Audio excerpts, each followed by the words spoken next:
From the New Arts and Media Studios in River West, the greatest neighborhood in the world, here in Milwaukee, I'm Charles Purcell. This is The Log, talking to you from high above River West, looking down from my apartment window. I love having this view now in the new apartment. Well, I've been here, 6 months? But the novelty of this view has not worn off. I hope this isn't bragging. I hate when people do that online.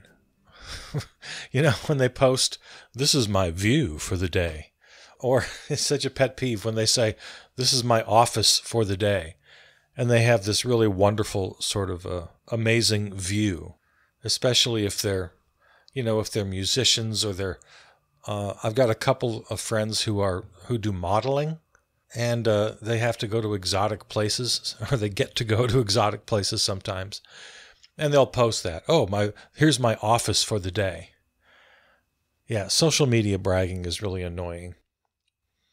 So I hope I'm not doing that when I tell you how much I enjoy my view. But I do. It's I got a really nice panoramic view. I can see Lake Michigan and all of the downtown skyline here of Milwaukee. And it's been kind of fun during the NBA playoffs.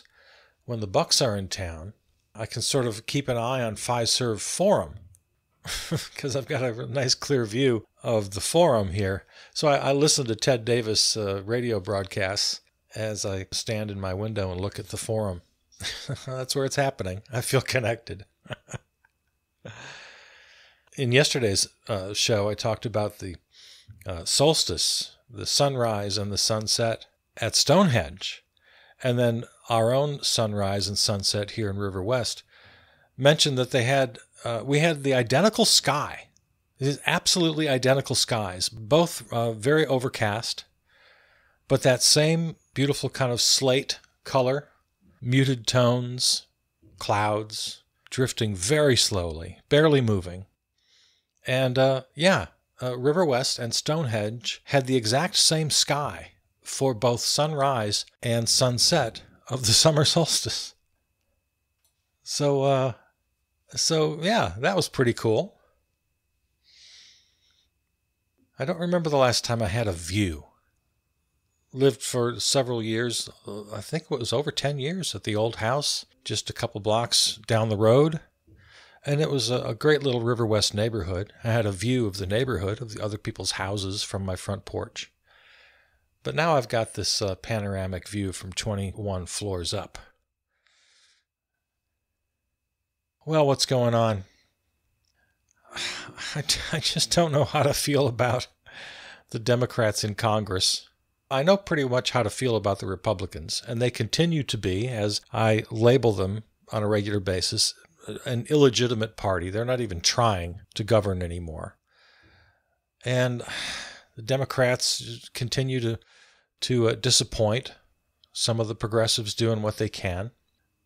They've got the right idea, at least some of them do, about things. It hasn't translated into any legislation yet, but their hearts are in the right places. I don't know if you give them any points for that. They better get something done one of these days. Well, late last week they introduced an abolition amendment to scrap Constitution's slavery clause. You know, in the 13th Amendment that abolished slavery, there's a clause that says it bans enslavement in the United States, except as a form of punishment for criminal activity. How did they let that get by? A lot of people don't realize that clause in the Constitution stands today and is used to justify prison labor, forced labor. I'm reading the headline here from Common Dreams. The lawmakers introduced the Abolition Amendment a day after President Joe Biden signed a bill making Juneteenth the anniversary of the day black people who had been enslaved in Galveston, Texas, learned that the Union had won the Civil War and slavery was abolished, a federal holiday. As we pointed out yesterday, not all historians agree about that detail. That the folks in Galveston, both those enslaved and those committing the crime, everybody knew about the end of the Civil War. Everybody knew that those people had been set free. But the bad guys, just out of sheer power and terror, tried to keep things the way they were until the Union troops showed up armed, saying, okay, this game is over. Anyway, yeah, our buddy Jeff Merkley, a good progressive Democratic senator out of Oregon, along with Representative Nikema Williams, Democrat out of Georgia, led 24 of their colleagues in introducing the Abolition Amendment, would strike the slavery clause from the 13th Amendment of the U.S. Constitution. Okay. Of course, no small matter. Constitutional amendments require approval by 2/3 of the House and Senate and must be ratified by 3/4 of state legislatures. Now, for something, to my mind, that seems so obvious, this ought to be an easy lift. But of course, we live in a country with out-and-out Confederate fascists. So nothing's an easy lift these days, no matter how obvious it seems. But good for these legislators for introducing the amendment. Now we have to get Democratic leadership to follow through. See, this is the thing about Chuck and Nancy.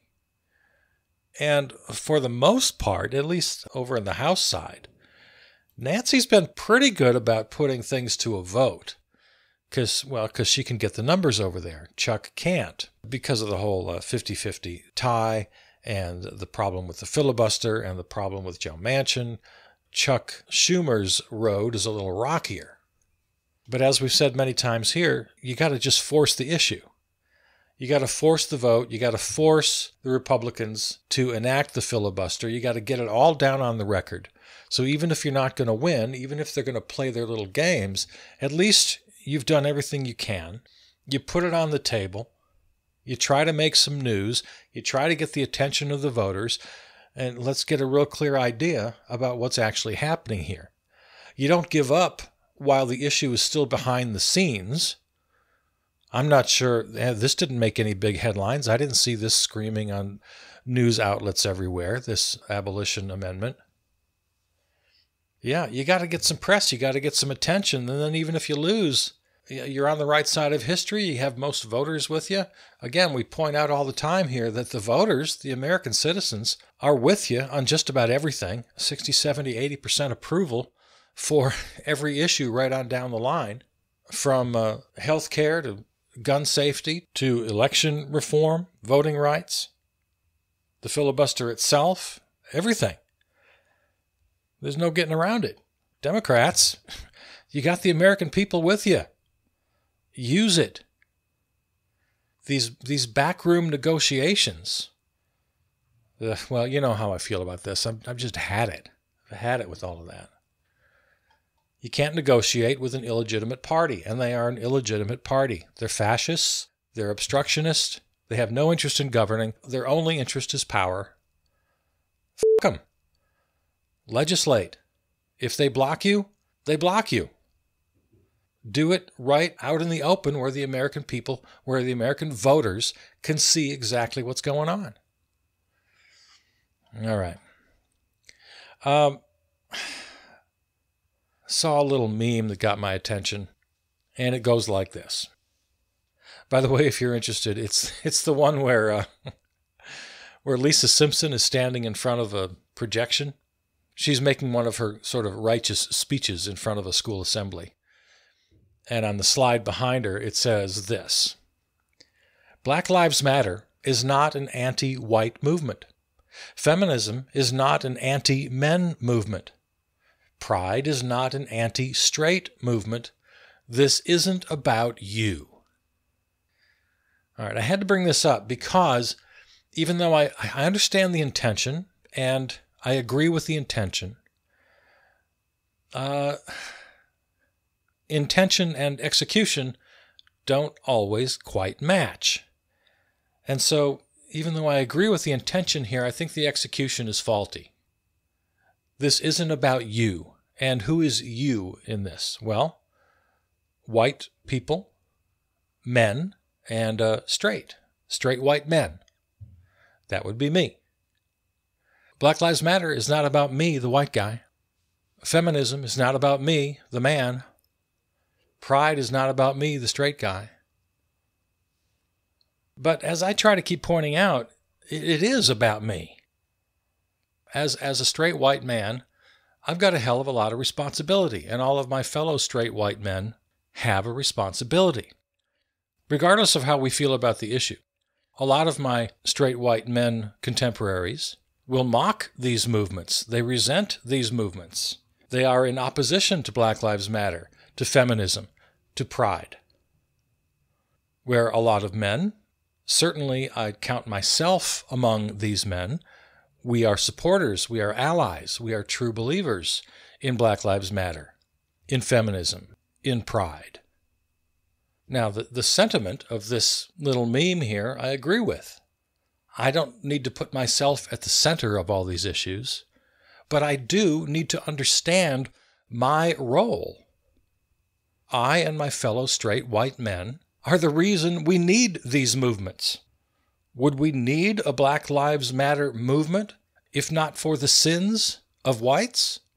The creation of white supremacy from its earliest incantations right up to today?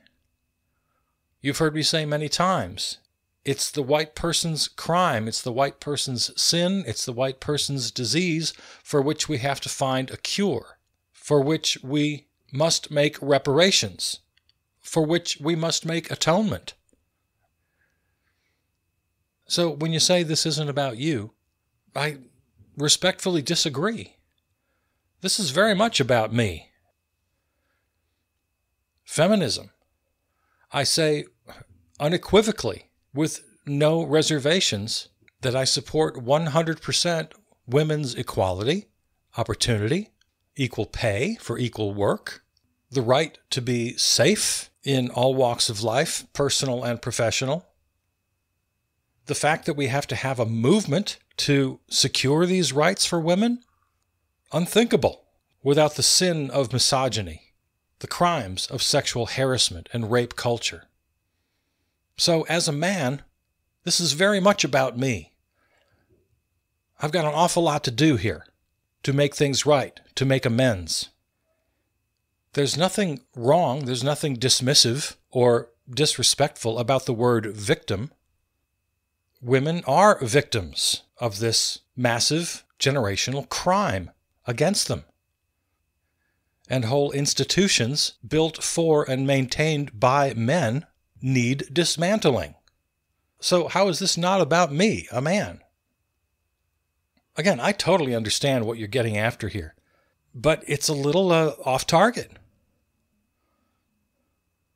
I'm also a hetero, and the whole idea of pride is only necessary because of past and present misdeeds, wrongs committed by straight folks against LGBTQ folks.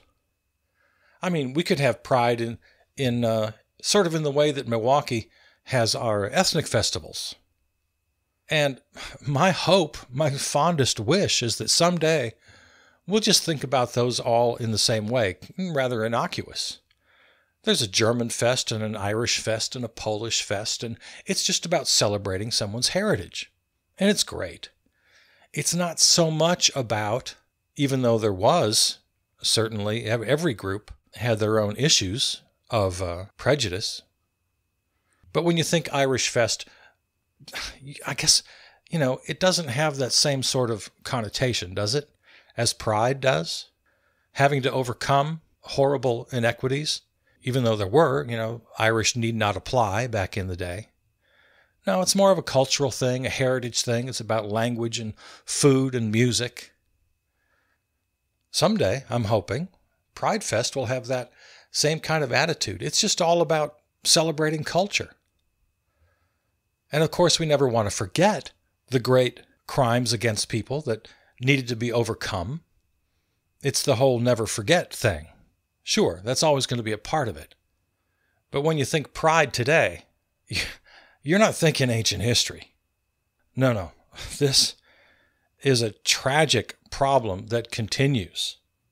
And the aforementioned fascist party continues to pass laws in red states about transgender rights from transgender student athletes and their rights to participate, to the right of health care being denied transgender folks, issues of employment, military service, you name it.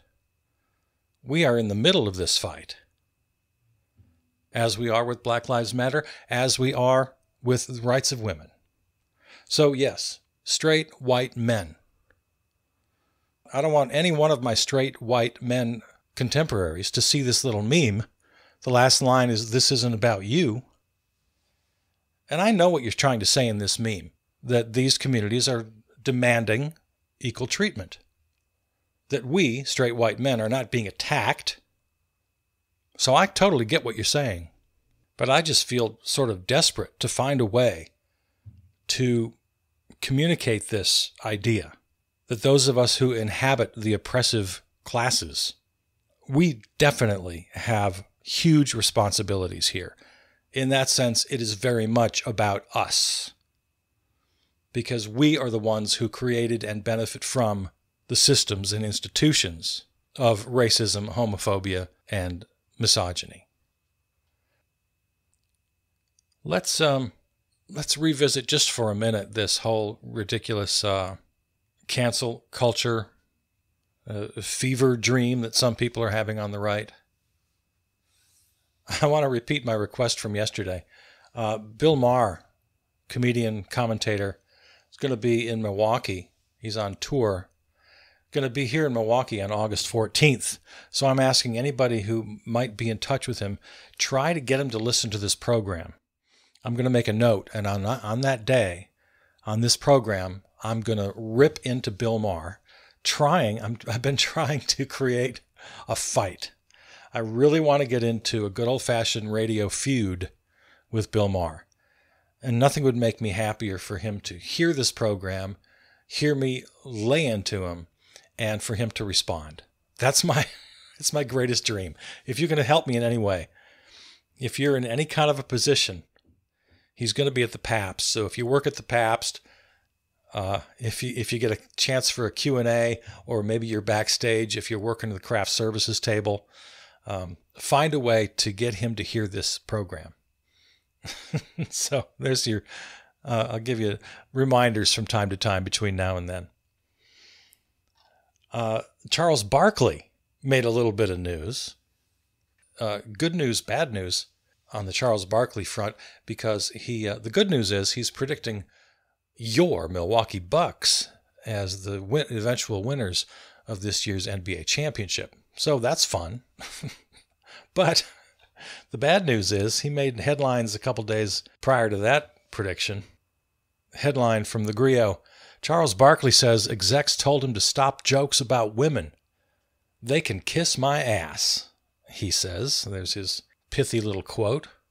You can't even have fun nowadays without these characters trying to get you canceled and things like that, Charles Barkley said.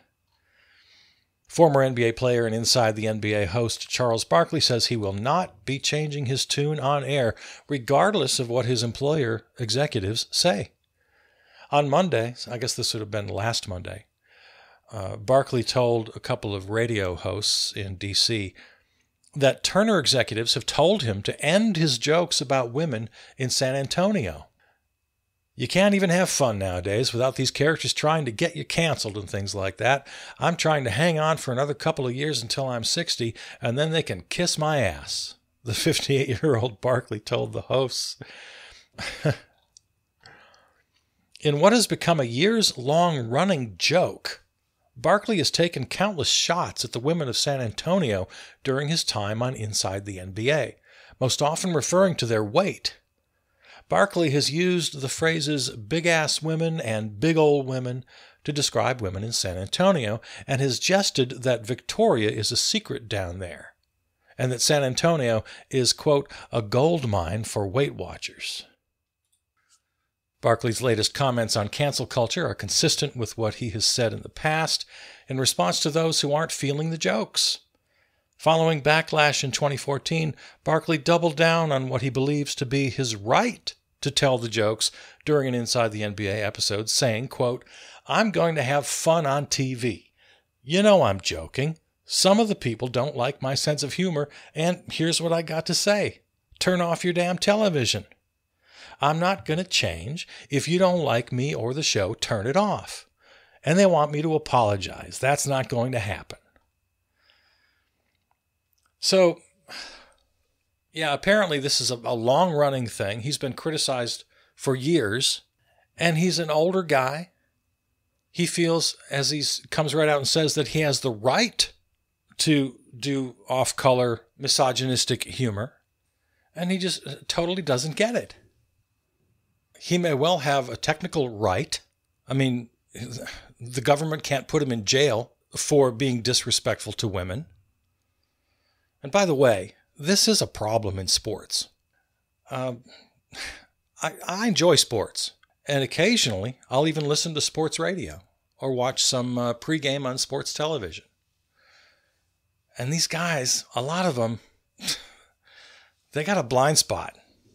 Listen to some afternoon sports radio, any kind of local sports radio program, and it's very likely you're going to hear things that, if not totally shock you, they do make you sit up and say, whoa, wow, did you really say that?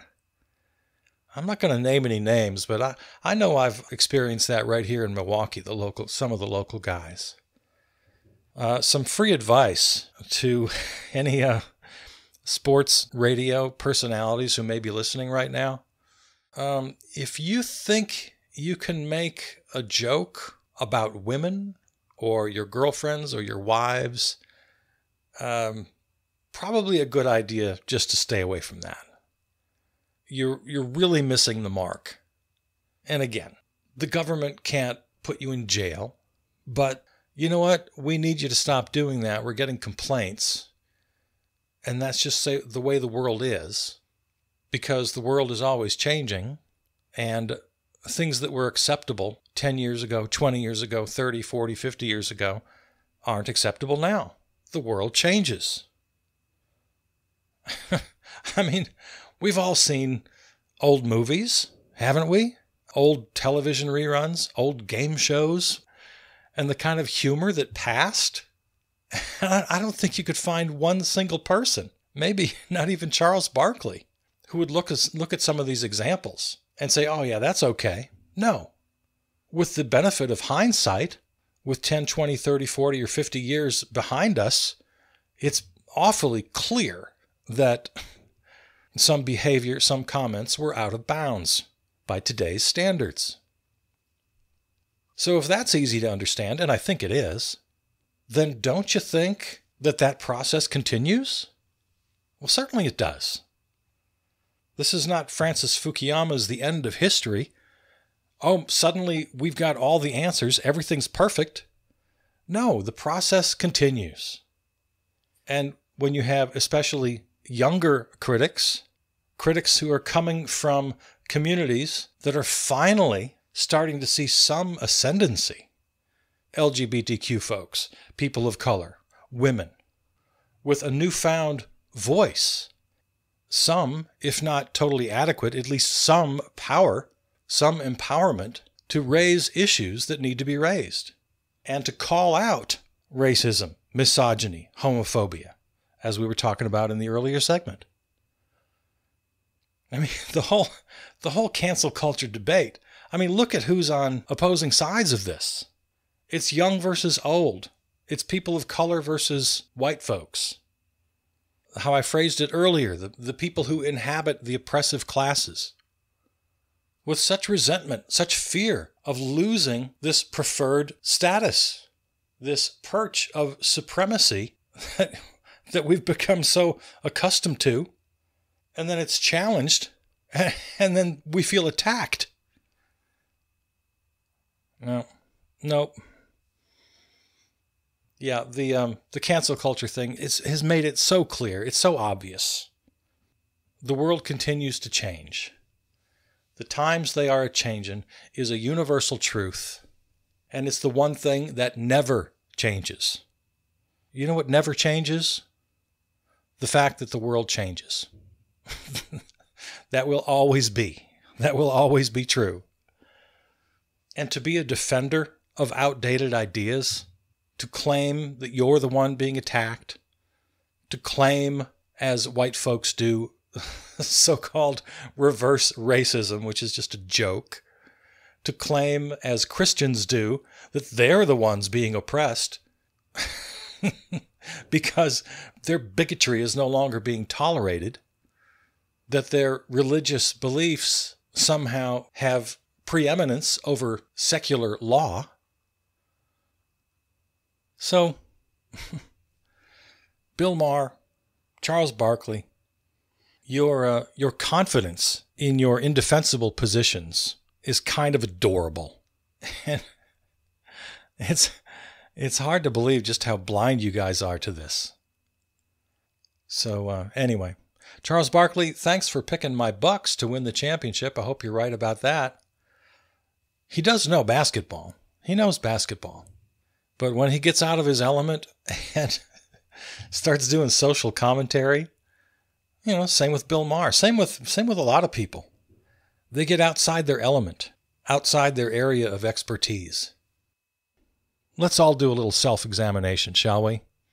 Let's all take a breath. Check our own privilege. Check our own outdated attitudes. Because the world changes, man. And some people are change agents, and some people are resistors. And you know who's going to win that fight? Through the whole long history of this earth, there's only one winner on that playing field. And those, of course, are the agents of change. Find me an exception. Sure, there are bumps in the road. There's the one step forward, two steps back. There are problems along the way. I mean, we're in a long setback right now, as you and I have talked about many times, ever since that momentous, infamous election of 1980 put Ronald Reagan in the White House. The agents of change have been losing on many fronts to those who would resist change and uphold the dominant order. Yeah, I'm not saying it's easy, and I'm not saying it happens in a straight line, and I'm not saying there aren't losses along the way. We're in a very tough stretch now. For 40 plus years, we're in a tough stretch. But in the end, change always wins. Progress always wins. And your dumb little fight over cancel culture, you want to die on that hill? That's where you're going to stand and fight? Yeah. You need to give that a little more thought. All right. So that's the log for today. This episode and every episode is available on Spotify, Apple Podcasts, wherever you get your podcasts. In the search window, you want to type Charles Purcell. That's how you find all the work we do over here at New Arts and Media Studios. Thanks to our flagship terrestrial station, River West Radio, riverwestradio.com. Please reach out to me on social media, Facebook, Twitter. All the links are at the website, charlespurcell.com. And thanks to Peter Donalds, who wrote and performed our theme song. All right, there it is. I love you. I'm Charles Purcell.